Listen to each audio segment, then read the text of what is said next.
رسول اللہ صلی اللہ علیہ وسلم نے عیدین کی نماز آذان اور تکبیر کے بغیر پڑھی، یعنی عام نمازوں میں اور عید کی نماز میں فرق کیا۔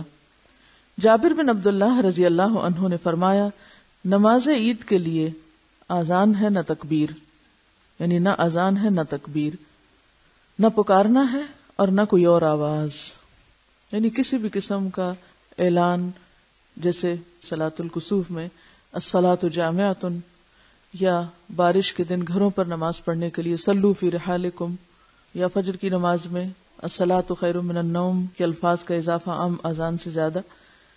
تو اس طرح کا کوئی بھی قول یا جملہ یا پکار یا دعا کچھ بھی نہیں نماز عید سے قبل۔ آپ صلی اللہ علیہ وسلم نے عیدگاہ میں سوائے عید کی 2 رکعتوں کے نہ پہلے نفل پڑھے نہ بعد میں۔ نبی صلی اللہ علیہ وسلم عید الفطر میں کچھ کھا کر نماز کو نکلتے اور بقرہ عید میں نماز پڑھ کر کھاتے۔ رسول اللہ صلی اللہ علیہ وسلم عید الفطر کے روز طاق کھجوریں کھا کر عیدگاہ جایا کرتے تھے، یعنی 1، 3، 5 یا 7۔ حضرت انس بن مالک رضی اللہ عنہ گواہی دی کہ انہوں نے کل چاند دیکھا تھا تو آپ نے ہمیں روزہ افطار کرنے کا حکم دیا اور دوسرے دن عید کی نماز پڑھی، کیونکہ رؤیت ہلال کی خبر اتنی دیر میں پہنچی کہ نماز عید کا وقت نکل چکا تھا۔ عید کے دن مسجد میں صحابہ نے جنگی کھیلوں کا مظاہرہ کیا، یعنی عید کا دن کھیل کود کا بھی ہے، خوشی کا دن ہے۔ عبداللہ بن بصر رضی اللہ عنہ عید الفطر کے روز نماز کے لیے گئے، امام نے نماز میں تاخیر کر دی تو وہ فرمانے لگے، رسول اللہ صلی اللہ علیہ وسلم کے زمانے میں ہم اس وقت نماز سے فارغ ہو چکے ہوتے تھے۔ راوی کہتا ہے کہ یہ چاشت کا وقت تھا۔ عیدگاہ جس راستے سے جائیں واپسی پر راستہ تبدیل کر دیں۔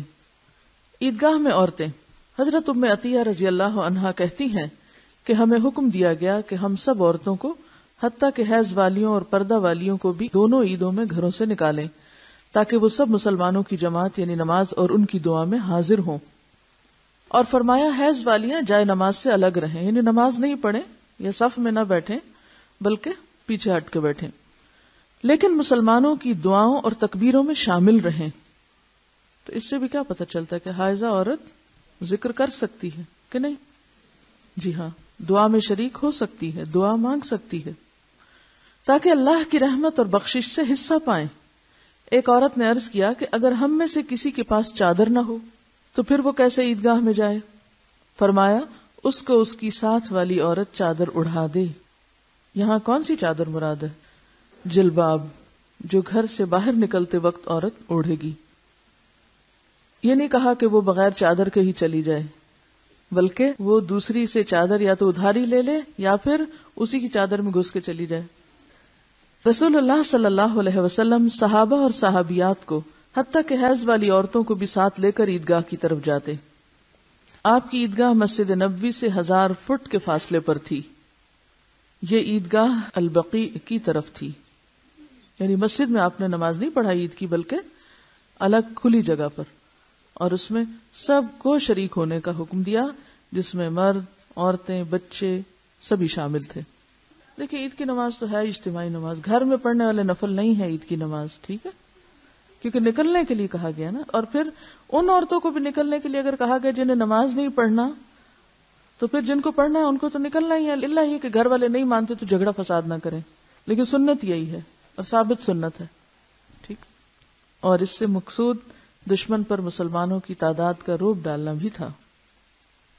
رسول اللہ صلی اللہ علیہ وسلم اور حضرت ابو بکر اور عمر عیدین کی نماز خطبے سے پہلے پڑھتے تھے، یعنی نماز سے پہلے کوئی خطبہ نہیں، کچھ نہیں، پہلے نماز اور بعد میں خطبہ۔